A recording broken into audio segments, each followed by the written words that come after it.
Us as conservatives have to show our support to people like a Kyrie Irving, who actually stands up against a tyrannical government that actually want to enforce the injection of the American people.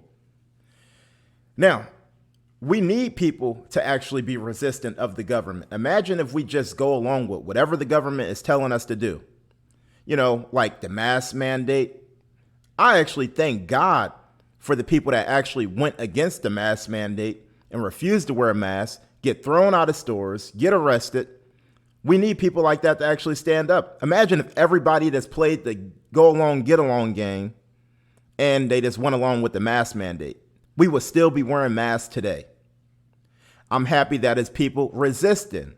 And even a small portion of BLM is supporting the conservative movement when it comes to forcing the American people to be vaccinated and have to carry around a mandatory card to prove that you're vaccinated, like Nazi Germany. I appreciate everybody that's resisting against this tyrannical government that's trying to control the people. Is the vaccinated against the unvaccinated? Shout out to Kyrie Irving, who's actually risking his career that he worked his whole life to be in as an NBA star. He actually may lose his career unless more NBA players actually stand behind him and support him.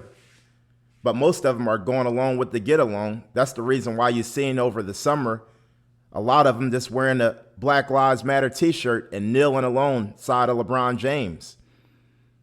Even though I know most black people, especially that's in the NBA, they're not even super political.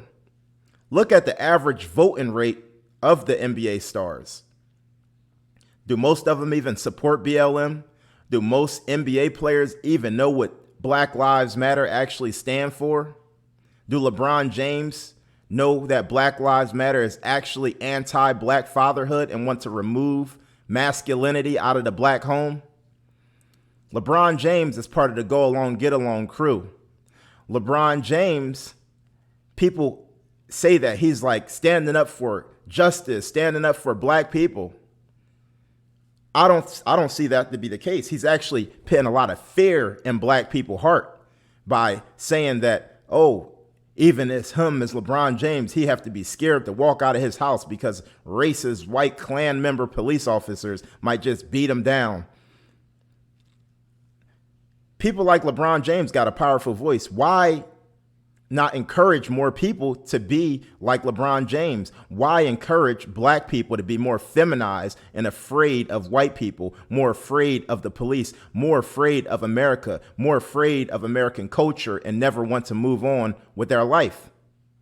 Then we got Colin Kaepernick, another weak punk, mixed breed man who want to stand or kneel, rather, for police brutality against the American flag and against the American people, because Colin Kaepernick is so unprivileged that he got paid multi-millions to be a quarterback in a football league, and he wasn't even that great at it.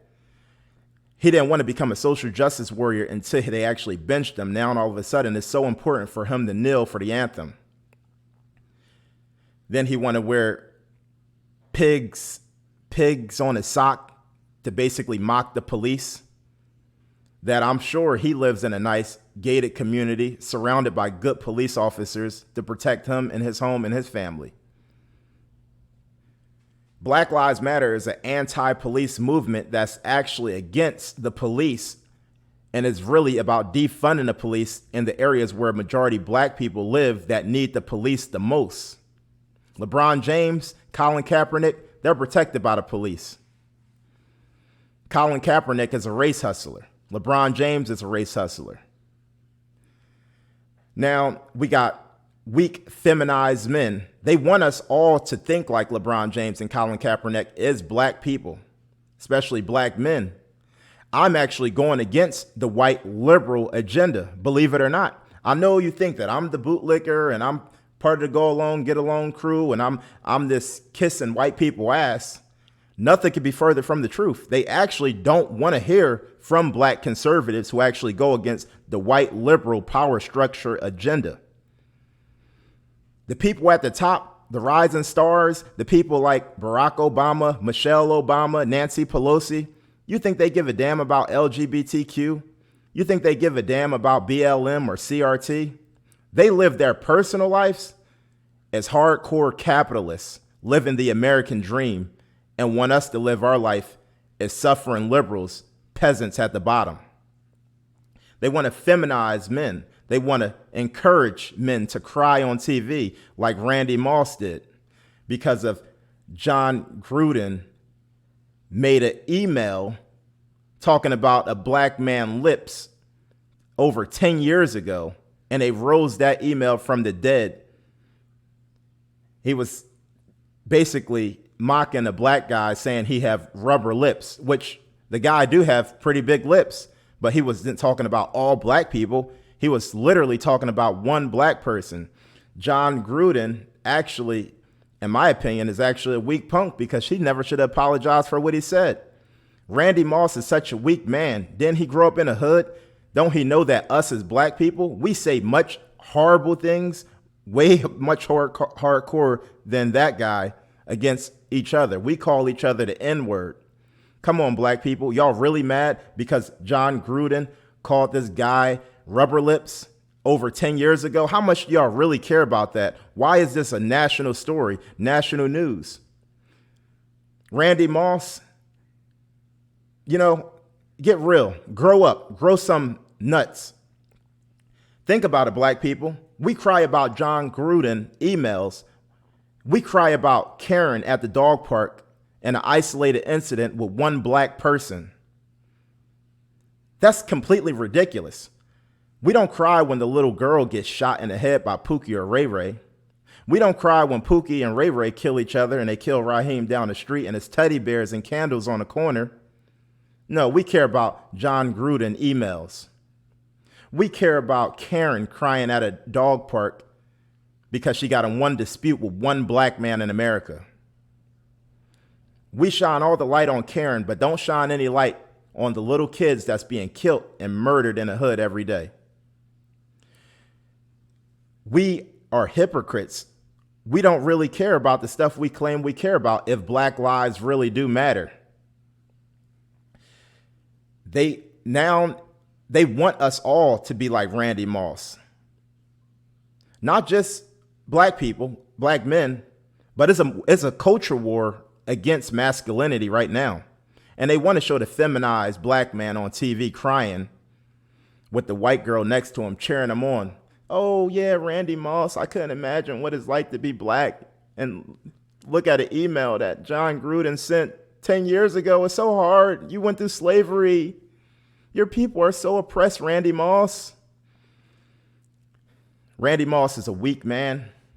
I lost respect for him. Crying over an email? Really? Grow up. Hollywood is pushing a war against masculinity. I don't even like the modern day Hollywood. It went from conservatism to liberalism. Any movie they show now has to show a feminized black man. Look at the movie Candyman that just came out. The first or second scene in that movie, it had no choice but to show a feminized gay black man. Every Hollywood movie that come out have to show men being feminized and the women are the masculine ones. It's the Hollywood agenda, and I'm crazy for seeing it that way. You don't see that Hollywood actually have an agenda? What about the new Superman, where they got him kissing another man? A cartoon version for the children, but yet they're not trying to push the agenda on the children? Are you kidding me? It's completely ridiculous about what's going on in today's society. And us as people is just going along with it. But we can put a stop to it. And I want everybody to know, especially black people, is literally the Democratic left party that's pushing defeminizing the black man. It's not Republicans. It's not Republicans that don't believe in masculinity. It's literally the Democratic Party that black people are so loyal to, that want to feminize men and masculate women. Why do we support this crap? The Democratic Party is the party that believe that You shouldn't have a right to protect yourself. You shouldn't have firearm. And at the same time, they're the party that want to defund the police. Why do we support that? Come on, let's get real, people. Anyway, my name is Nate Savage, and I appreciate every single body who subscribed to my channel. Everybody, thank you for subscribing. Yo, share this video with all your friends. Let them know that we're going to keep masculinity alive. I'll talk to y'all shortly.